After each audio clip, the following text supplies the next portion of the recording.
Muy buenos días. Desde el Centro Cultural nos sentimos sumamente agradecidos de esta visita para este conversatorio, este excelente conversatorio. Señores, la música tiene un poder único para conectar con las emociones, nuestra historia y nuestra identidad. Pasamos a saludar a nuestro distinguido maestro, José Antonio Molina, el director de habilidades digitales, Iván Almonte, Joenny Rosario, director de control, revisión y eficiencia operativa, José Miguel Disla, director financiero,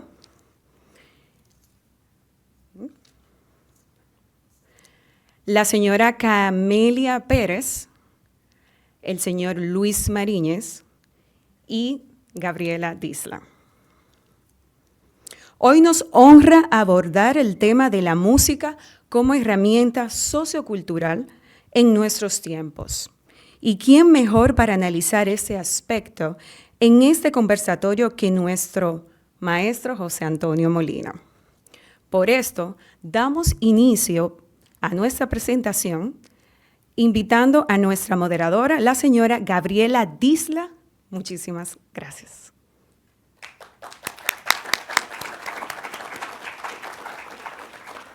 Buenos días. Vamos a invitar al invitado principal del día de hoy. Maestro, por favor.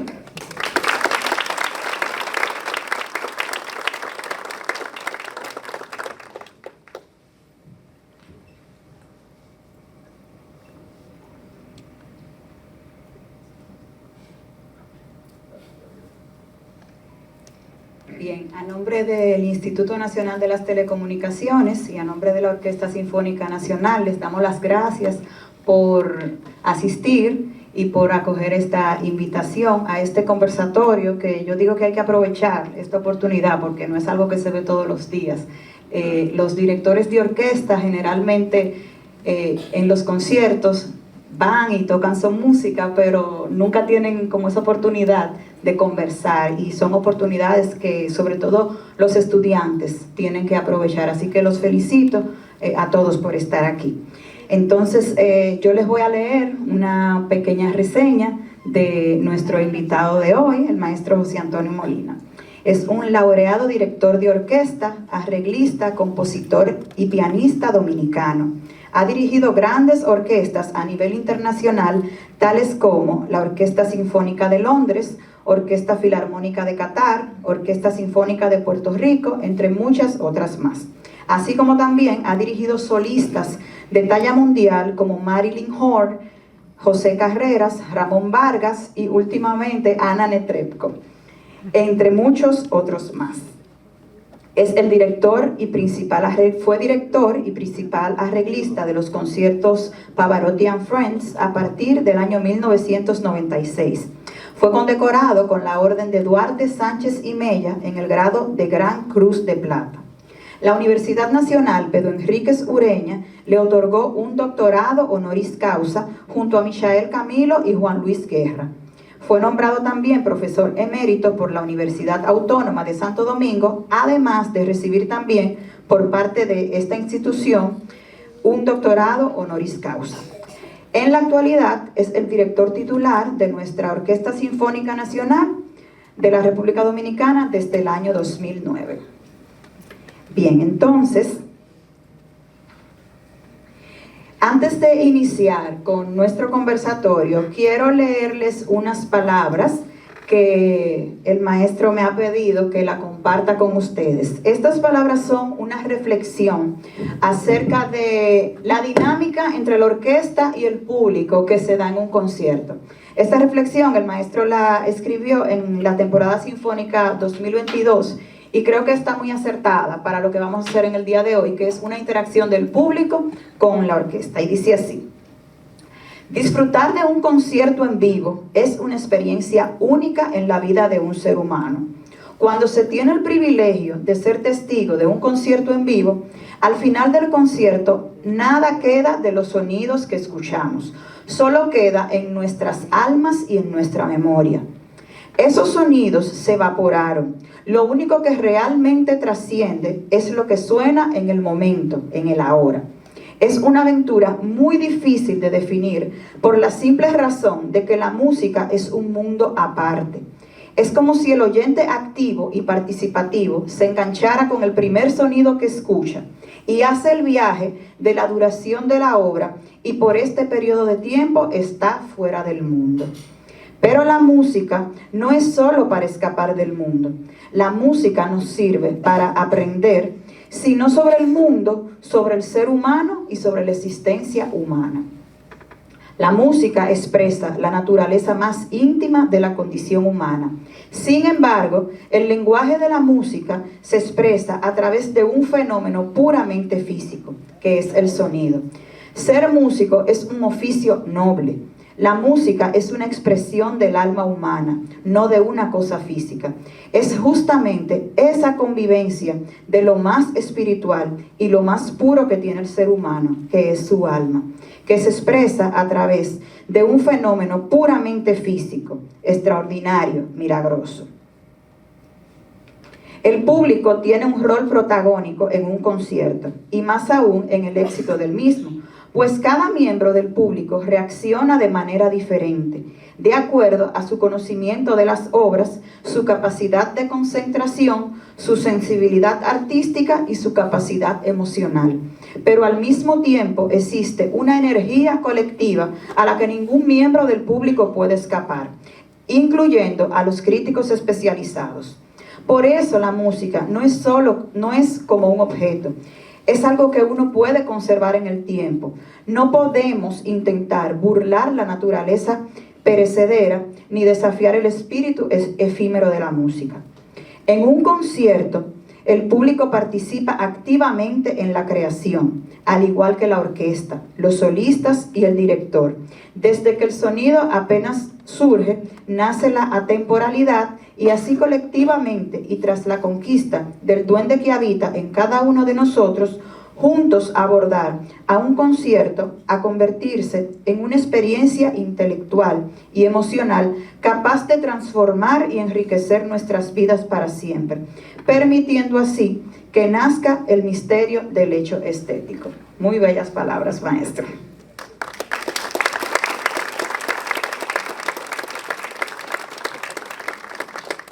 Bien, entonces vamos a iniciar nuestro conversatorio y quiero iniciar, maestro, con una pregunta muy general, digamos. Tenemos una definición de lo que es música. Decimos que música es el arte de combinar los sonidos con el tiempo. Pero viniendo de usted, que tiene toda su vida en la música, para usted, ¿qué es la música y qué significa la música? Bien, antes que nada, muchísimas gracias por recibirme aquí. Veo un auditorio precioso, lleno de caras interesadísimas y concentradas.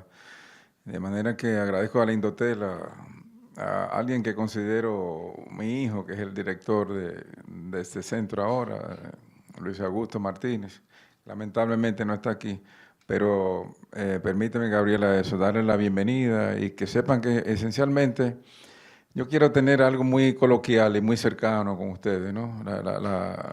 El público general, incluyendo algunos estudiantes de música, tienen muchas dudas, muchas preguntas sobre muchas cosas. Yo soy un firme creyente de que nadie puede amar lo que no conoce. Y quiero emprender una especie de cruzada, de operativo sociocultural a través de la música, para que la gente cada vez más se enamore y sepa del poder transformador que tiene la música en sus vidas. Así que muchísimas gracias.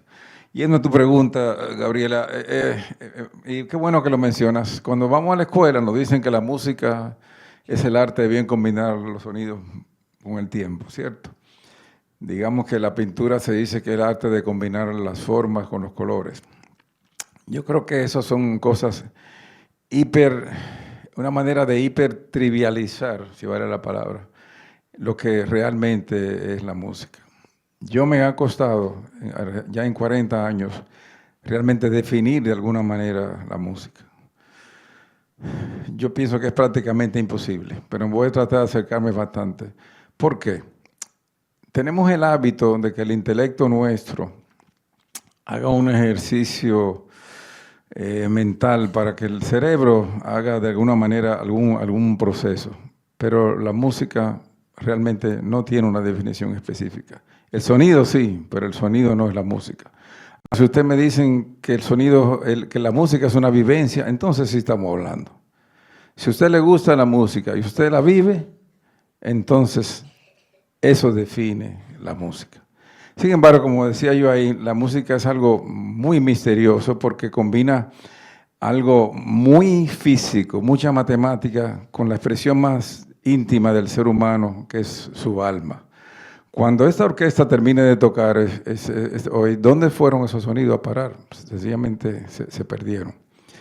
De manera que es el único arte en el mundo que tiene esa capacidad de ser, digamos, inmediato.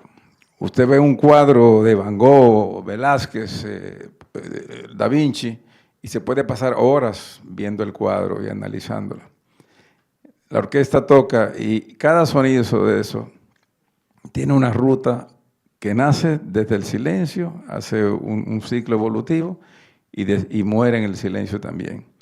La música trae a nuestra vida cosas que no podemos traer en la vida cotidiana. Por ejemplo, cuando usted piensa si a esa música le hace reír o llora, la música ríe o llora, la música ríe y llora simultáneamente. Nosotros podemos con la música hacer cosas que no podemos hacer como seres humanos. En una conversación normal, usted habla y yo escucho, se invierten los roles, soy yo quien habla, usted escucha. En la música usted habla y escucha simultáneamente. No solamente eso, hay cosas tan misteriosas en la música, que el sentimiento de la muerte misma se siente en la música. Le explico. Un instrumentista de un oboe, yo le pido que toque un la o una nota X. Desde el silencio él toma un aliento, toca la nota y llega un momento que el instrumentista se queda sin aliento. Quiere decir que la música nace en el silencio, tiene un ciclo evolutivo, así como lo tenemos todos los seres humanos. Crece, hace la curva acústica y descansa en el sonido de nuevo. Quiere decir que el sentimiento de la muerte, aún en los valses más alegres de Strauss, o en un tema de Ñico Olora, un merengue de Ñico Olora, está intrínseco a su muerte. Por eso la muerte hay que verla como un proceso muy natural, porque incluso en un arte tan sublime como la música existe. De manera que yo pienso que el significado de la música, que es la otra parte de la pregunta, es muy relativo. La música puede significar cosas muy diferentes para usted y para usted y para usted. Incluso para una misma persona, la música puede significar diferentes cosas en un día. En la mañana usted puede escuchar una música de una manera y en la noche no. ¿Por qué? Le doy un ejemplo. Usted sale de una reunión tediosa, se levantó de mal humor por algo que no pasó bien, fue a su trabajo, fue al banco, lo llamaron los impuestos, la cosa. Es un día feo para usted. Usted escucha la Sinfonía número 40 de Mozart y posiblemente va a ser la obra más depresiva que usted ha ido en su vida. Sin embargo, si es un día lindo donde su mamá le dio un beso, vio a su compañera, en el trabajo todo fluye, la cuenta del banco está generosa, posiblemente la 40 de Mozart es la obra más optimista que usted va a escuchar. O sea que tiene que ver mucho con el estado de ánimo de uno, ¿no? El significado de la música realmente es muy personal. ¿Cómo les digo?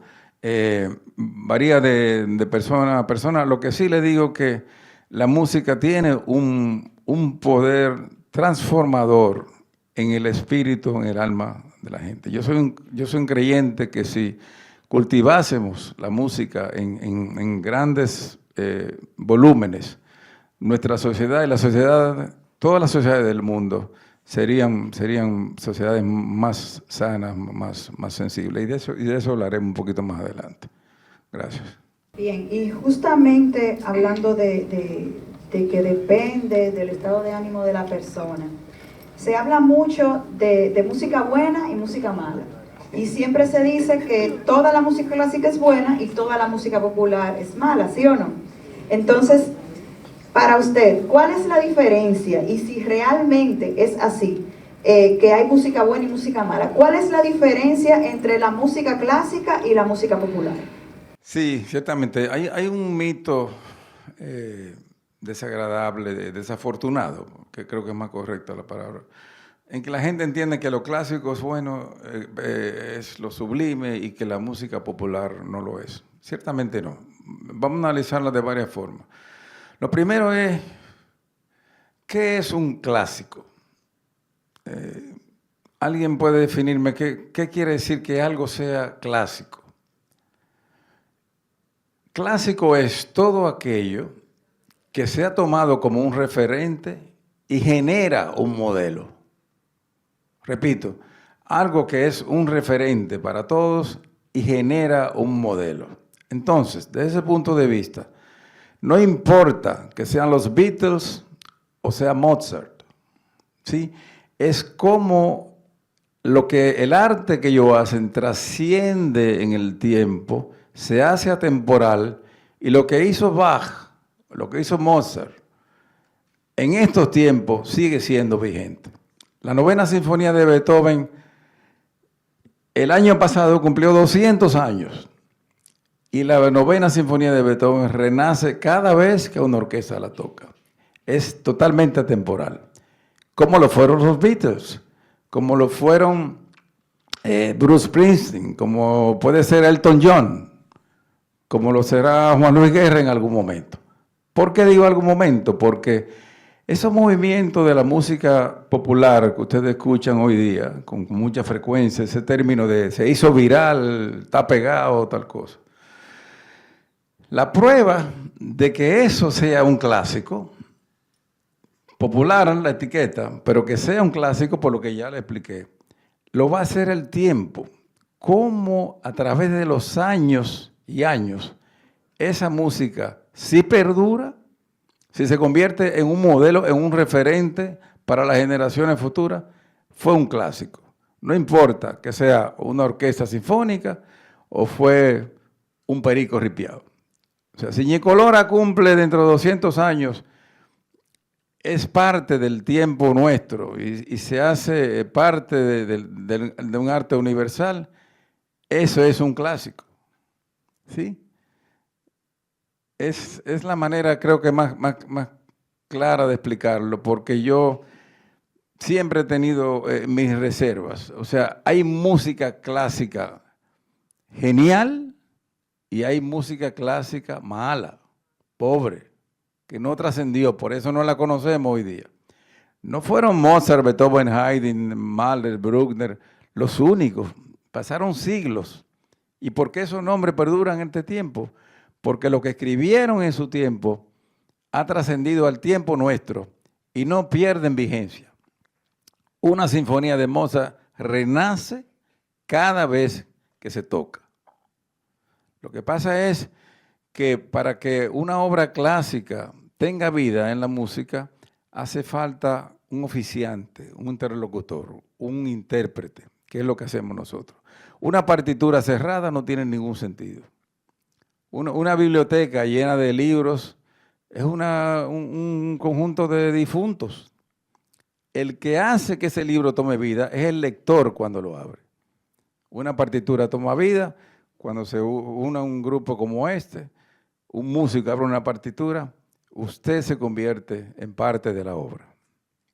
Y algo que yo quiero aclarar también es que la música que hoy conocemos como clásica en su tiempo fue popular. Oh, pero claro que sí, seguro que sí, seguro que sí. Y eso es lo importante, los compositores tienen que escribir en el contexto histórico donde se encuentran. Algunos se han preguntado, ¿cómo escribiría Beethoven hoy día? En el 2025, si tuviésemos un Beethoven, escribiría el concierto Emperador para piano de orquesta, escribiría la quinta sinfonía.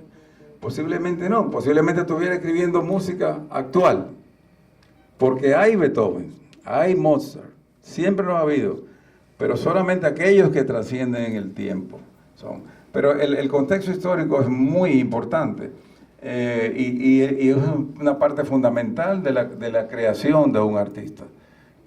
Por eso La música sencillamente es atemporal. Bien, maestro. Algo que yo le quiero también preguntar. Dicen por ahí, y siempre he escuchado, que los músicos tienen oído perfecto.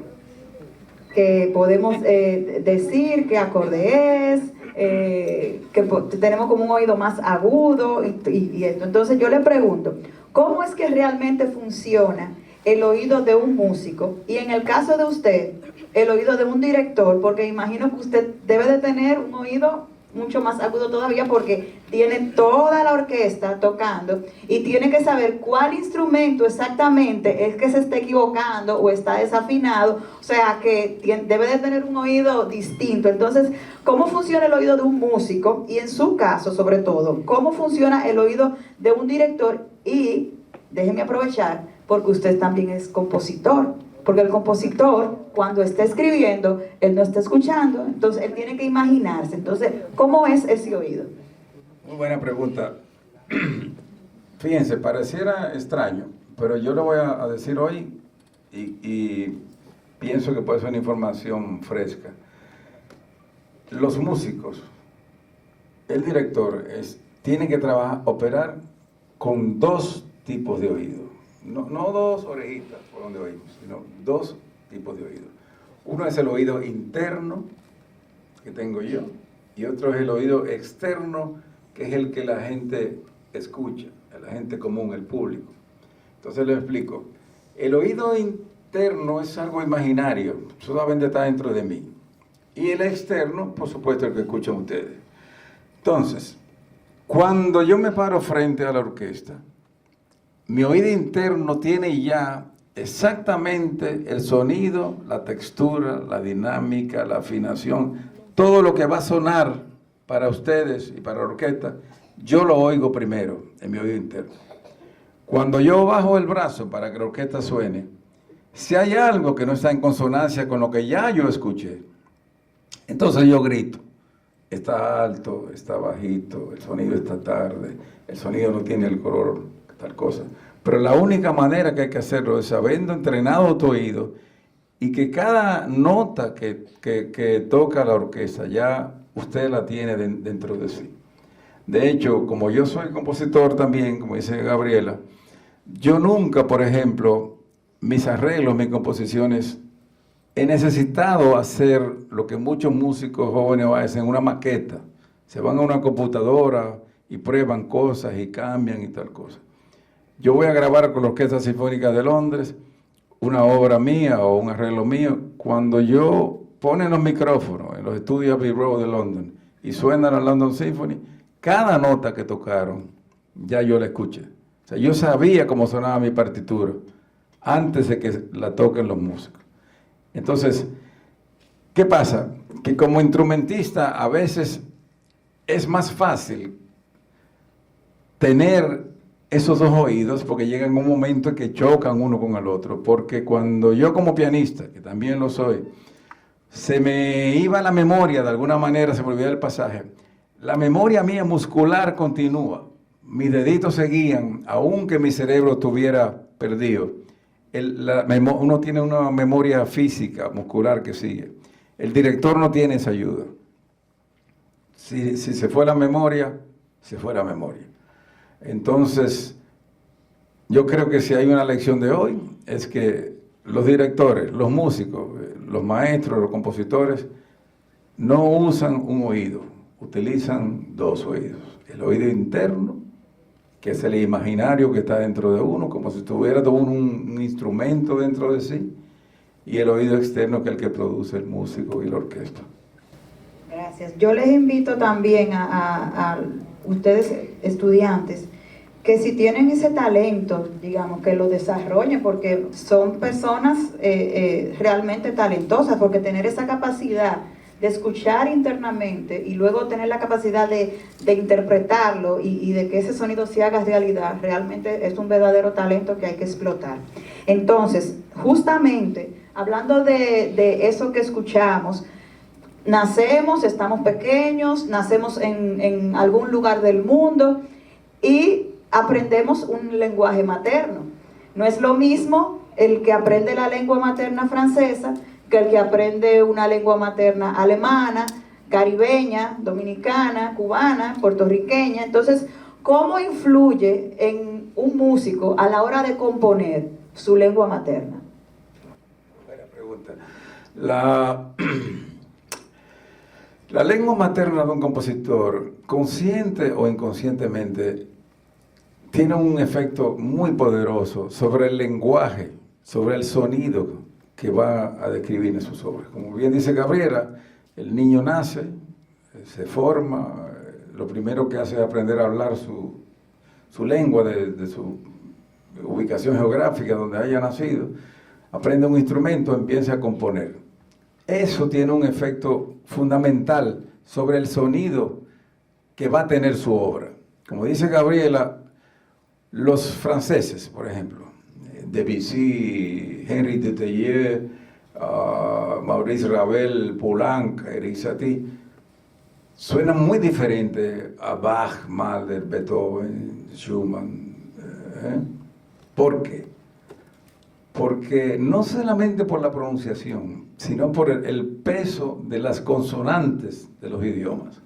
El alemán es un idioma con consonantes muy pesadas. Freude, Schöne, Götter, Funken, Tochter aus Elysium, Wir betreten Feuer trunken. O sea, suena muy extraño para el oído de nosotros, pero eso... No, que está peleando. Freude, Schöne, Götter, Funken. Muy, muy acentuado. Palabras como hermana, que para nosotros es tan chula. Hermana, en italiano se dice sorella, en inglés sister. En alemán, Schwester. Es casi un sonido, un acorde de Beethoven.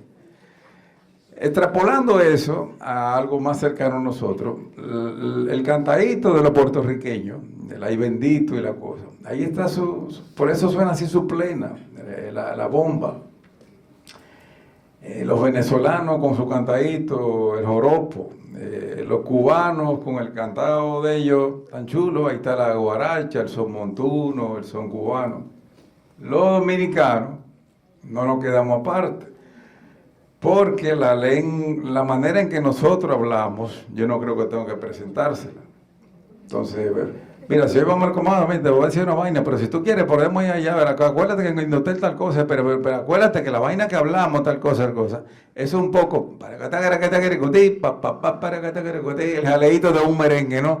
O sea que esa manera de hablar de nosotros rápida, que nos llevamos todas las S, todas las cosas, se traduce un poquito en lo que es la música autóctona nuestra, chenche, carabina, tal cosa, tienen esa cadencia.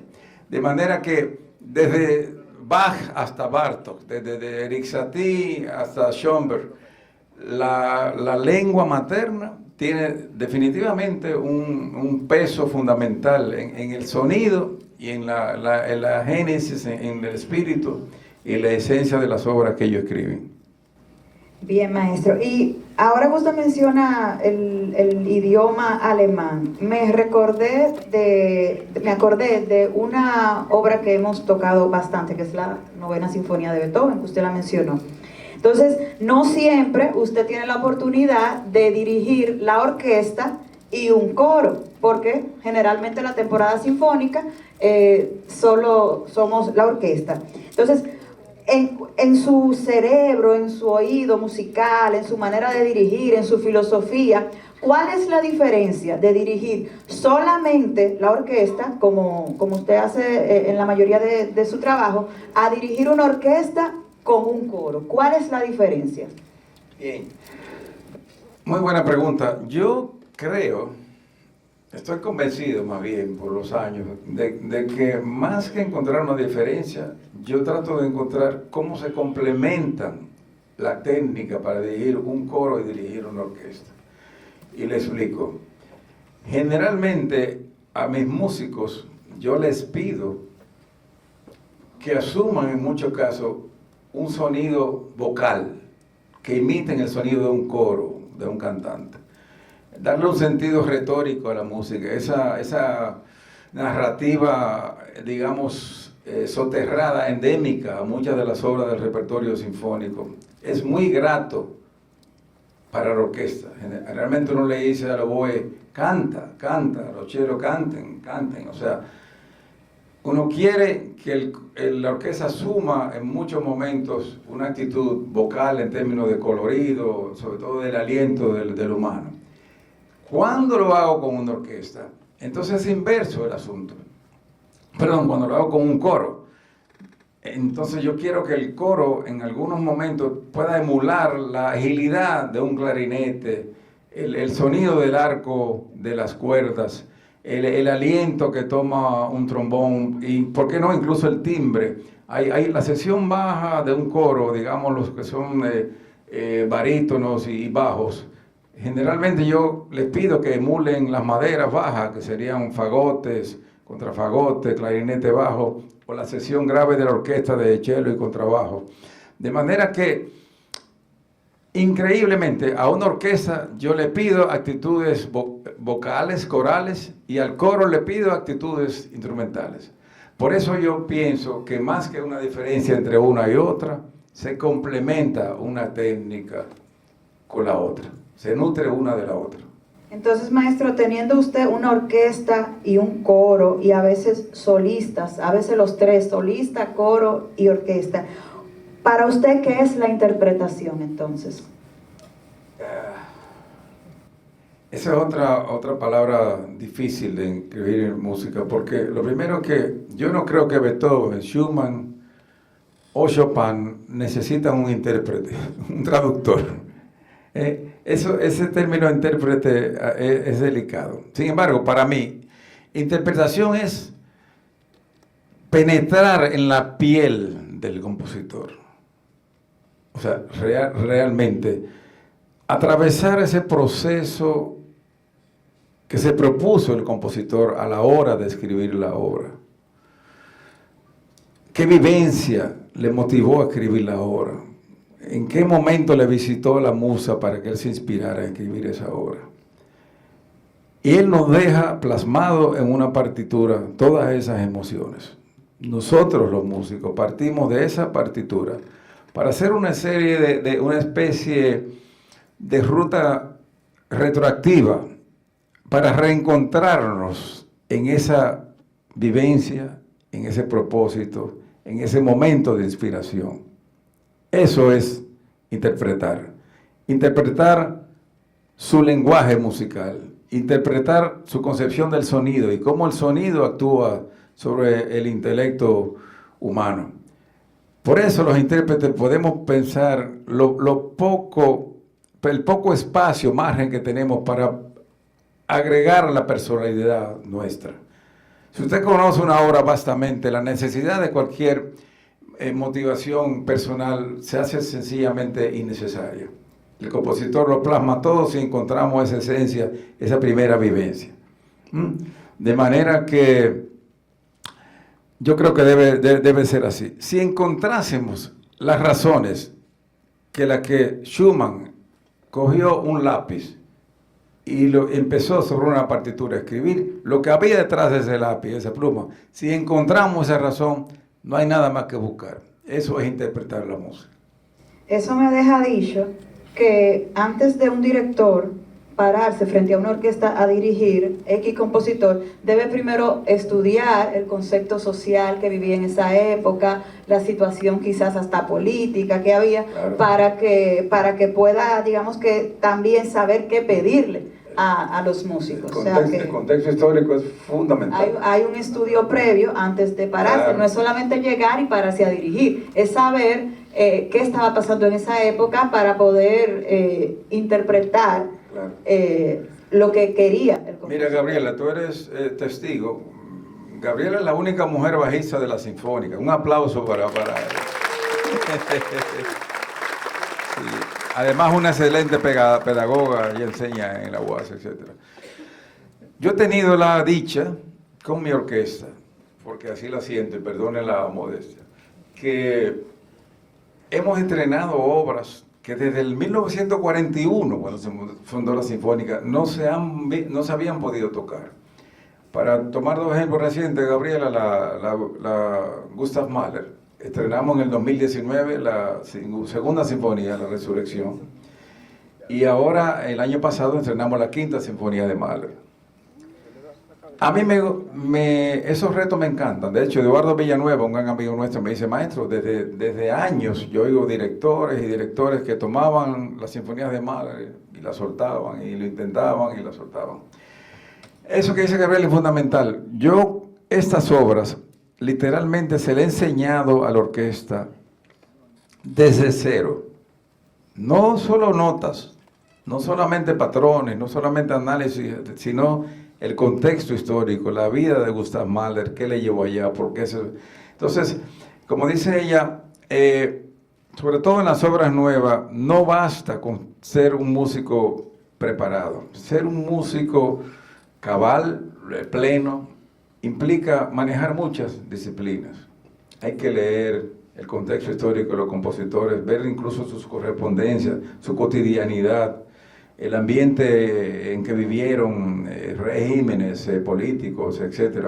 O sea, hay que profundizar mucho en la vida de los compositores, porque la orquesta es una masa de 100 personas, cada uno con su criterio, cada uno con formaciones muy sólidas. Mucha de esta gente no tuvieron ni siquiera una infancia normal como la ha tenido todo el mundo, por estar detrás de un instrumento practicando.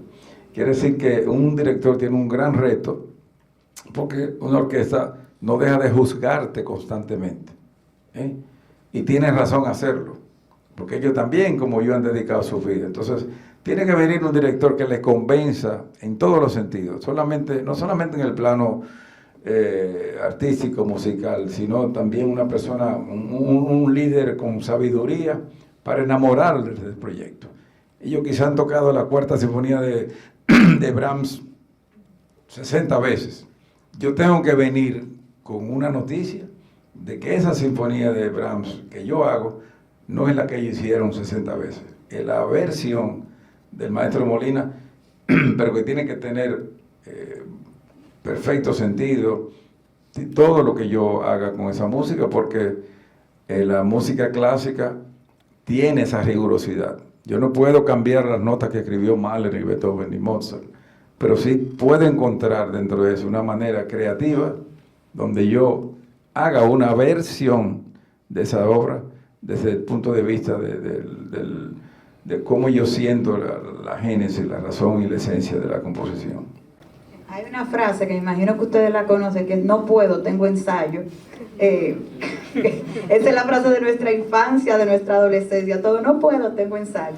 Entonces, efectivamente, y algo también en relación a esas obras que hemos estrenado, en el tiempo que yo tengo, he tenido la dicha de pertenecer a estrenos nacionales incluso, y algo que yo aplaudo bastante, y es que se permite ir al ensayo general. Eso es algo que yo les invito a que aprovechen cuando hay un ensayo general abierto al público. Eso es muy importante, que puedan ir, porque no siempre quizás tienen la logística de ir de noche por tema de transporte, muchas veces no disponen quizás del dinero para la boleta, aunque no son tan caras tampoco, pero sí les invito a que estén atentos a que cuando se hacen esas obras que son estrenos u obras grandiosas, pues traten de ir, traten siempre de estar atentos, porque siempre en las redes sociales se avisa cuando hay un ensayo general. De hecho, tenemos en mayo una obra con el maestro, con Carlos Beitía. Ballet con música mía y de mi padre. Sí, exactamente, entonces les invito a que vayan. Yo no sé lo que es, pero me imagino que será algo muy interesante, que mezcla baile y música. Sí, para mí es muy especial. Yo he escrito básicamente todas mis obras desde un plano sinfónico, una óptica muy orquestal, o de conjunto, cuarteto, de cuerda, etc. Nunca orientado a la danza, que al final ha sido mi cotidianidad siempre. Yo nací en un hogar de una bailarina y de un músico. De manera que esto le hace mucha reverencia a la esencia, a la razón de existir mía. Mi hogar fue eminentemente musical. Cuando yo era un niño, en mi casa solo entraban bailarines, cantantes y músicos. Tanto así que yo pensé que cuando saliera a la calle todo el mundo iba a tocar un instrumento, iba a bailar o iba... y después me encontré que habían doctores y abogados. Gente normal. Sí, exacto. Bien, entonces, miren, les explico la dinámica. Estamos ya casi cerrando el conversatorio y vamos a tener un espacio para que puedan hacer preguntas. Maestro, por último, ¿cómo usted describiría su interacción, su parte artística con la orquesta en estos 15 años ya que usted tiene al mando de la Orquesta Sinfónica Nacional? 15 para 16 ya, la cosa. Bueno, yo creo, otra cosa difícil de definir, pero un poco lo que pasa en los matrimonios. O sea, llega un momento en que la empatía, el nivel de comunicación entre una orquesta y un director se hace, no son dos cosas, no es una orquesta y un director, se hace un todo, se hace un vínculo. Cuando yo empecé a dirigir la orquesta, y cuando uno es joven, director de orquesta, uno tiende a ser muy activo, muy barroco en sus gestos, y cree que mientras más se mueve y más brinca y más hace cosas, la orquesta va a tocar mejor. Yo incluso añadía la solemnidad. O sea, la solemnidad es un efecto de la juventud. La gente quiere hacer poses y cosas. Y yo casi temía ser José Antonio Molina. Yo quería ser Kleiber, quería ser Karajan, Bernstein, Scholti, Karl Böhm. Al final me he resignado con ser José Antonio Molina y me ha ido mucho mejor. Sí. ¿Por qué? Porque yo creo que ya mi orquesta no necesita de aquel tipo que llegó con un palito en la mano, como le dicen ustedes. Hay un nivel de comunicación que en la orquesta nos sentimos, nos olfateamos unos a otros. Yo a veces con mirar una sección de la orquesta saben exactamente lo que yo quiero. Con un dedito yo puedo mover la orquesta para adelante, para atrás, para allá lo que me plazca. Eso toma tiempo, eso es como un maridaje maduro, que ya tiene 15 años de relación, donde no hay que hablar mucho. Yo ahora aprendí que haciendo menos, gano más de ellos. Pero además, me he puesto a pensar en 3 casos específicos y lo he extrapolado a mi relación con la orquesta. Cuando usted va a tomar clase de aviación, el instructor le tiene un simulador de vuelo por meses y meses y meses y le dicen, y lo van preparando para el día de ese primer vuelo. Y ya cuando se va a montar al avión para ese primer vuelo, dice, un último consejo. Cuando tú actives la palanca, lleva tu avión a la velocidad que ya hemos hecho en el simulador. Cuando tú actives la palanca del despegue, no haga más nada, no disturbes el avión. Haga la palanca que el avión despega, no eres tú quien despega.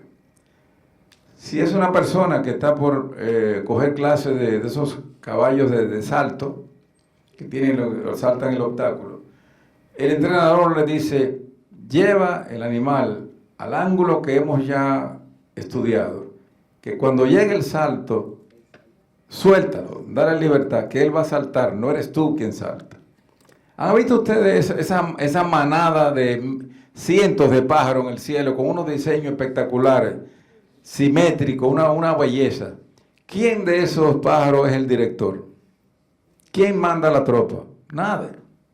Entonces yo creo que ya ha llegado el momento de esa madurez, donde yo he entendido que ya mi relación con orquesta es tan visceral, es tanto el nivel que nos intuimos.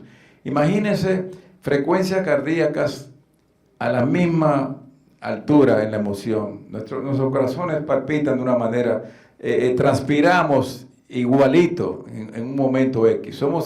Ya no somos una persona, ya somos 100 personas en un alma. Ese es el verdadero maridaje entre un director y una orquesta. Entonces yo creo que hoy día yo me siento orgulloso, satisfecho de que a través de años y de mucho trabajo, Gabriela sabe como yo trabajo en nivel de detalle, ya tenemos un instrumento hermoso en todos los sentidos. Yo creo que la Sinfónica Nacional ha tomado una instancia, ha llegado a un pedestal que posiblemente no existen precedentes. Eso ha sido trabajo de años y años y años de dedicación de ellos, de consagración mía a conseguir una meta. Yo no quiero que la Sinfónica sencillamente tenga fama y popularidad. Yo creo que el instrumento sinfónico se consagre a ser una institución de dimensiones internacionales. Yo tengo amigos como el doctor Jorge Marte, escribió un artículo estos días, y mucha gente que se me acerca dice que cierran los ojos escuchando la Sinfónica. El año pasado creo que hicimos la primera de Brahms y la cuarta de Schumann la misma noche. Y él me decía, yo cierro los ojos, yo voy a Londres, yo voy a Nueva York, yo voy allí a oír grandes orquestas, y cuando cierro los ojos y escucho lo que está pasando, no me creo que es la Orquesta Sinfónica de nuestro país. Así que para mí ese es un gran piropo. Y como le digo, ya no hay dos cosas, no hay un director, no hay una orquesta, es una familia que hacemos música con toda la dignidad que el Señor nos permite. Bien, yo soy testigo de todo esto. Bien, entonces vamos a darle la oportunidad, si tienen alguna pregunta para el maestro.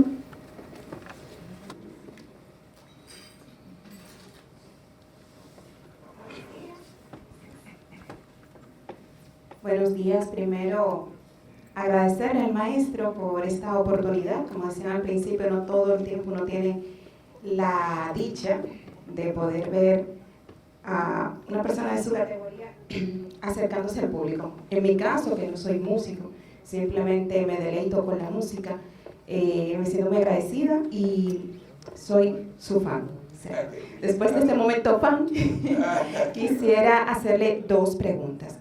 La primera es, tenemos entendido que la música sana. De hecho, la música es tan transversal que no nos podemos imaginar una película sin música, o ir a una galería de arte y contemplar una obra sin una música de fondo. O sea, la música está presente en todo. Bajo la perspectiva de que la música es sana, también sería cierto de que la música puede dañar, o un contenido inadecuado de la música realmente tiene un impacto negativo en las personas, o eso es una construcción social. Y la segunda pregunta, para aprovechar la oportunidad, ¿cómo podemos nosotros exponer a los niños, sobre todo, y a los jóvenes, a una música que por decirlo de alguna manera, que trabaje en forjar un ser humano mejor? O sea, desde esta perspectiva no solo de formación, porque no todos tenemos un talento musical, algunos no tenemos ni para tocar el triángulo, pero desde la contemplación de la música. Muy buena pregunta. Mire, yo creo que esa última parte de su pregunta es fundamental. Yo he querido, con el tiempo, y espero en Dios poder hacerlo, cambiar el rumbo de la concepción de mi país hacia la música, sobre todo clásica. Yo pienso que hay que hacer un trabajo importante, que es mi responsabilidad como líder musical en el país, de hacer una especie de cruzada, de operativo sociocultural. Así como un líder espiritual sale a evangelizar una población, hay que evangelizar musicalmente al pueblo nuestro y enseñarle a la juventud el valor impresionante que tiene la música como herramienta sociocultural, cómo puede transformar su vida. El pensamiento crítico, la creatividad, el sentido de disciplina que da la música es fundamental. El problema es que yo quiero romper con el mito de que la música clásica está diseñada para un grupo de gente que tiene el privilegio de venir al teatro y ver a la orquesta, y no un derecho que tienen todos los dominicanos. ¿Eh? Claro, la 42, Capotillo, La Barquita, el barrio que usted me diga, eso tiene que estar lleno de talento. Nadie puede amar nada que no conoce. Entonces yo quiero empezar ese peregrinaje, como dije, casi evangelizar, pero no desde las altas instancias del clero. Yo me quiero poner la chancleta, enlodárnosla a un sitio como ese y decirle a esos niños de qué se trata la música. De hecho, Gabriela sabe, todas las primaveras, los primeros meses del año, en la Sala Manuel Rueda, la Sinfónica hace conciertos educativos y traemos autobuses llenos de población de esos barrios que menciono y de escuelas privadas y públicas para tener acceso. Pero eso no es suficiente. Ahí vienen, qué sé yo, 3 fantásticos, se llenan, se sientan hasta en el piso, que no todas, pero falta mucha gente. Entonces yo creo que una de la misión que yo quiero y espero que los gobiernos de turno me ayuden a lograrlo, es hacer esa especie de cruzada, de salir, así como un líder espiritual sale a conquistar feligreses y a convencerle del poder que tiene el Evangelio, la vida espiritual en su vida. El arte es una herramienta fundamental. Si en cada barrio, cada casa, no importa que sea Piantini o el Capotillo, hubiese un niño que toque un instrumento y un artículo deportivo, que haga música, que haga arte y haga deporte, la sociedad nuestra cambiaría dramáticamente. La nuestra y la del mundo. Y yo le añado también a eso que no solamente en primavera, sino que durante la temporada sinfónica, generalmente se hace el ensayo general abierto al público, que es una oportunidad. El único detalle es que, bueno, los niños están en el colegio, pero ese día, pues, se pide un permiso, porque ni modo. Sí. Yo lo he hecho, personalmente yo lo he hecho con mis niños que han ido a ensayo general, y ese día no van al colegio, y es una experiencia que ellos no olvidan. Entonces, esa también es una manera de exponerlo, conlleva el sacrificio de que ese día no vayan, pero es una experiencia que vale la pena también. Santi Rodríguez, que yo amo como un hijo y para mí uno de los talentos más importantes que ha dado la dirección de orquesta en este país. Su mamá lo llevó del brazo, siendo un niño, a verme dirigir. Yo dirigí un programa de música de Tchaikovsky, creo que era La Patética, la Sexta Sinfonía, la Abertura de Romeo y Julieta y el concierto de piano número 1. Y Santi, chiquitico, le dijo a su mami, yo quiero hacer lo que hace ese señor. Ahorita van a ver a Santi dirigir. Eso hasta me emociona. O sea, que así quisiera yo. Imagínense cuántos, óyeme, Michael Camilo, Juan Luis Guerra, José Antonio Molina. Este país está lleno, preñado de talento por todos lados. Pero necesitamos eso. O sea, esos niños, digamos, no van a conocer nunca la música clásica si no se les lleva, si no se les dice de qué se trata. Hay que enamorarles, hay que conquistarles como insisto, se hace con otras cosas de la sociedad. Claro, y en el caso de Santi es de un pueblo de La Vega, ¿verdad? Vegano, sí. Y yo soy de San Cristóbal. Yo también soy producto de que fui a un concierto pequeño. Yo vine a ver la Traviata que se hizo en el 90 y pico, no recuerdo. Sí. Y yo recuerdo haber visto la cabeza del maestro Carlos Piantini en el foso. Yo vi esa cabecita ahí y a mí me causó curiosidad ver qué era lo que había ahí abajo. Y yo recuerdo que yo chiquita me acerqué y bueno, estudié en la escuela, en el Liceo Musical de San Cristóbal. Y del colegio en San Cristóbal vinimos un día a ver la Orquesta Sinfónica Nacional. Ya ahí la orquesta estaba en el escenario y ahí yo dije, yo quiero tocar ahí algún día, y efectivamente lo logré. Entonces ese deseo de yo estar en una orquesta salió porque yo tuve la oportunidad de verlo en vivo. Entonces hay que llevar a nuestros niños a los ensayos, a esos conciertos educativos, porque si no lo ven, ellos no van a querer. Entonces, generalmente, lo que hemos tenido esa oportunidad, casi siempre o terminamos siendo público o terminamos siendo parte, porque no todos vamos a ser parte, ¿verdad? Necesitamos público. Claro, sí. concluyendo ya la pregunta de la señorita. Hizo otra de que si hay música buena, si hay también exacto. música que hace daño. Mire lo que yo pienso. Sí hay música que es nociva y no es ahora, lo ha habido siempre. La música es el reflejo exacto, el espejo de las sociedades, del entorno urbano donde se vive. Lo ha sido siempre. La esperanza que tenemos, primero es el evangelizar, para que la cosa cambie. Pero lo que está ahí, que es nocivo, recuerden lo que les dije temprano. Si la canción que hoy está pegada viralmente, como es el término que se usa, o el movimiento musical X, vamos a darle el tiempo que se dio Bach, Beethoven y Mozart, a ver qué pasa. Lo que le quiero decir es que yo entiendo que sí es así, pero esos son movimientos pasajeros, que son el reflejo de la sociedad, a veces lamentablemente del deterioro, de la decadencia de la sociedad donde vivimos. Ese sonido es el reflejo de eso. Ahora bien, tomamos un tema que no es dominicano para no, digamos, sí. Despacito, conocen Despacito todo el mundo, ¿cierto? Se pegó. Yo no tengo nada en contra de Despacito. Despacito puede ser una canción que usted, cuando tuvo su primer noviecito, lo escuchó y en ese momento Despacito fue especial porque conociste a la mujer de tu vida. Eso está muy bien.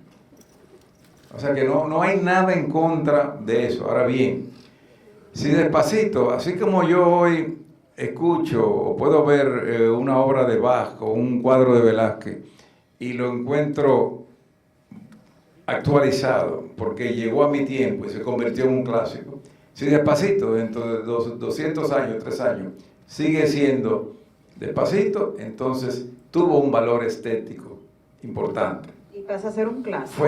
Pasa a ser un clásico. Lo demás, no le preocupe, que el tiempo es el mejor juez. Si no servía, se cae. No toma la prueba de la atemporalidad.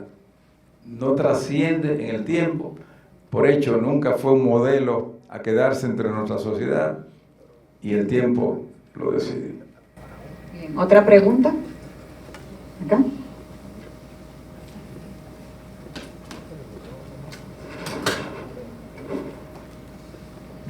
Muchas gracias, reiterando los saludos y agradecimiento por este conversatorio.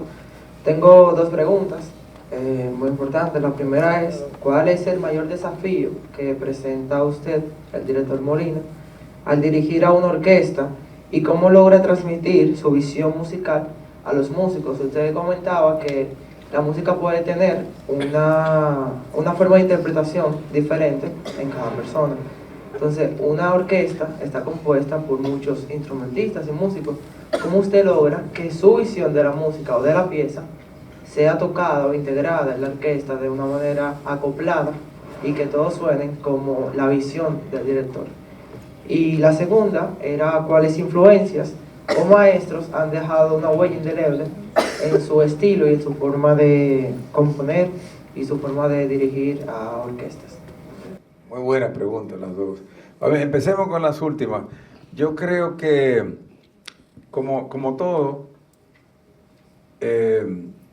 uno en principio, cuando es jovencito, como tú, empiezas a estudiar música o a dirigir sobre todo, tiene que seguir modelos, tiene que tener gente en la que tú quieras emular y admirar.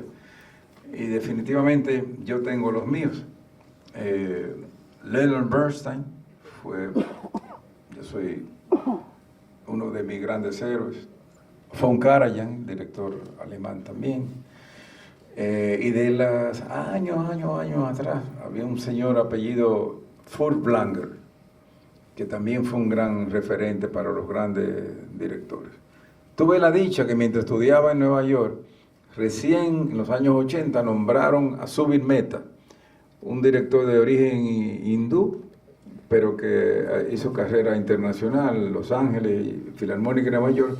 Yo iba todos los jueves a ver la Filarmónica ensayando por $1 con el ID, la identificación de la escuela. Y por supuesto, yo me parecía muchísimo a Meta dirigiendo, porque se le pega a uno, tanto lo que lo admira. O sea que finalmente, estos son mis héroes, como le digo, yo quise ser todos ellos y al final me resigné a ser yo mismo, como digo ahorita. La otra parte de la pregunta, ¿cómo comenzar una orquesta? Mire, la dirección es algo muy mágico, muy abstracto, muy intangible. Hay algo en el director sencillamente inexplicable y ellos tienen el olfato para olerlo inmediatamente. Si usted sabe lo que está haciendo o no, si tiene una convicción clara de la obra, no hay como engañar a una orquesta. Es una responsabilidad inmensa. Por eso, estudiar, estudiar y estudiar. Los músicos que estén aquí, no hay manera de hacerse un músico cabal, de convencer una orquesta o de tocar un instrumento si no se trabaja. Yo soy un fiel conocedor, consciente de que solamente el trabajo, no hay un shortcut, no hay un camino, no se puede cortar la ruta, hay que hacer su humor. Sobre todo, hacer conciencia de que ¿cómo se dice? No hay manera de llegar a lo más profundo del océano, al horizonte, si todavía se tiene la visión en la playa. No podemos llegar allá si no nos olvidamos de la playa. Entonces, ¿qué pasa? Hacerse músico es una tarea de una vida, hacerse un músico cabal. Yo siempre le aconsejo a los estudiantes de música que disfruten cada paso de ese crecimiento, cada pasito que den, que no se concentren en la meta final, porque a veces cada uno de esos pasos es mucho más gratificante que la meta que quizás nunca llega. Yo he aprendido a hacer eso. De hecho, mi padre me decía, Chicho, yo estoy seguro de que tú estás de alguna manera u otra condenado a la gloria musical en el canal. Pero por favor, prométeme que nunca vas a creer que llegaste. Entonces, el jovencito que estudia música y se cree que ya lo aprendió todo, empieza a declinar inmediatamente. Y yo creo que eso es lo que mi orquesta siente. Yo todos los días, cada ensayo, cada concierto, trato de ser la mejor versión del músico que yo siempre soñé ser. Hoy día, con 40 años de carrera, yo a veces me pregunto, ¿cómo es que yo no sabía eso que yo aprendí esta mañana? Y dentro de 2 días, digo en la mañana, ¿por qué en 40 años yo no me di cuenta que en la 9ª sinfonía había aquello que yo aprendí anoche? Entonces, ese constante crecimiento de redescubrir y redescubrir las obras y a mí mismo es lo que hace la existencia de un músico una existencia privilegiada, siempre y cuando usted lo vea a través de ese prisma, de un constante desarrollo, un constante crecimiento. Y eso habla solo. A mí me han dicho piropos tan hermosos de esta orquesta, que a veces están ensayando con un director que no soy yo, en el teatro, ¿cierto? Y yo en el 3er piso me cuelo por una puertecita a escucharme orquesta un poquito. Desde que los músicos sienten que yo estoy en el teatro, el sonido de la orquesta cambia. Hay una actitud tan hermosa de respeto, de reverencia, que inmediatamente la cosa cambia. Entonces, yo pienso que en eso estriba el éxito de cómo yo abordo el repertorio, que como tú bien me dices. Primero, una convicción y un trabajo arduo de ese estudio, que hasta la mañana del ensayo yo estoy estudiando y redescubriendo cosas. Entonces, les envuelvo en esa magia y todo se torna inmediato. Y el músico se da cuenta cuando cuando un maestro que se para a dirigir ha estudiado o no ha estudiado la obra. O sea que Qué bueno. No se crea. Estoy convencido de que hay cosas en la vida que no se enseñan. La composición es una de ellas, como yo pienso que también lo es la dirección. Si tú eres talento, que sé que lo tienes para la composición, lo más importante es tener un guía, un buen maestro de composición. Pero repito, un guía. Él va, digamos, a cultivar eso que tú ya tienes. No existe algo como decir literalmente, fulano es buen compositor porque se fue a Viena a estudiar composición, o se fue a Berkeley a estudiar composición. Yo a veces me pregunto, ¿en qué sitio del mundo te enseñan a escribir música hermosa, a tener buen gusto? Eso no se enseña. Allí se da clase de escribir música preciosa. Eso no existe. A veces yo soy arreglista popular también de comercial, porque te tengo que dar la oreja a mi padre, mi hogar, no soy a Beethoven ni Schumann, era Duke Ellington y Carabinet y Chenches. Entonces, viví mucho tiempo, gracias a Dios, y muy dignamente de los arreglos. De hecho, el concierto Pavarotti and Friends, con el famoso tenor que todos conocen, él me hizo a mí el principal arreglista de ese concierto. O sea, gente como Elton John, Celine Dion, Vanessa Williams, Liza Minnelli, toda esa gente tienen arreglos que yo hice por Luciano, por poder llevarme a esa oportunidad. Pero la técnica de aprender a arreglar y a componer, la aprendí. Pero lo que sale de mi alma para ponerlo en una partitura, solo el creador. Con eso se nace. Entonces yo como consejo final te exhortaría a que estudies mucho las partituras de los grandes maestros. Mucho. Y eso hay técnicas para aprenderlas. O sea, tú coges una partitura ahora mismo de la ópera Wozzeck de Weber y posiblemente no vas a entender absolutamente nada. Necesitas técnicas para sacarle provecho a esa partitura. Y mientras más cúmulo y más influencia buena tenga de toda esa partitura que has estudiado correctamente, no información, conocimiento. Una cosa es estar informada de muchas cosas y otra cosa es conocer la esencia de esas obras. Eso se hace parte tuyo y algún día, como compositora, entonces saldrá ya tu propia voz. Y en el arte no basta el talento, también hay que tener disciplina, hay que formarse, hay que estudiar y efectivamente nunca creer que sí ha llegado, porque en el arte es muy susceptible a que pase eso, de que soy artista y ya no necesito aprender más nada. O sea, la disciplina debe de ir de la mano con el talento, porque eso es lo que va a hacer que tú explotes de la manera correcta ese talento. Así que bueno, vamos a darle un aplauso al maestro.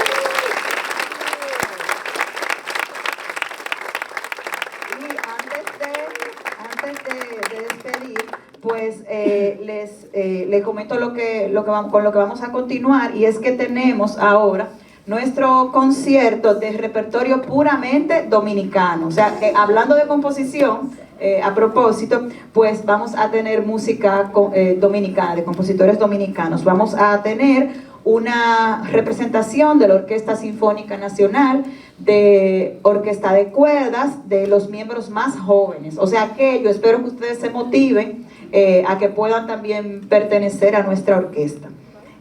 Vamos a escuchar la serenata en la del compositor Julio Alberto Hernández, Tres preguntas de Luis Mena y el divertimento para clarinete de François Bayo. Para este divertimento vamos a tener un solista que es un miembro joven también de la Orquesta Sinfónica Nacional, llamado Samuel Hernández, clarinetista. O sea que vamos a darle la bienvenida también al maestro Sandy Rodríguez, director asistente de nuestra Orquesta Sinfónica Nacional, y agradecerles nuevamente su presencia en el día de hoy. Espero que hayan aprendido y espero que después de aquí ustedes hagan el compromiso de seguir asistiendo a los conciertos, a los ensayos, a los conciertos educativos, y que estén atentos siempre a nuestras actividades. Maestro, si quiere algunas palabras de despedida. Feliz de pasar esta mañana con ustedes. Gracias, muy honrado. Gracias. Gracias.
Gracias.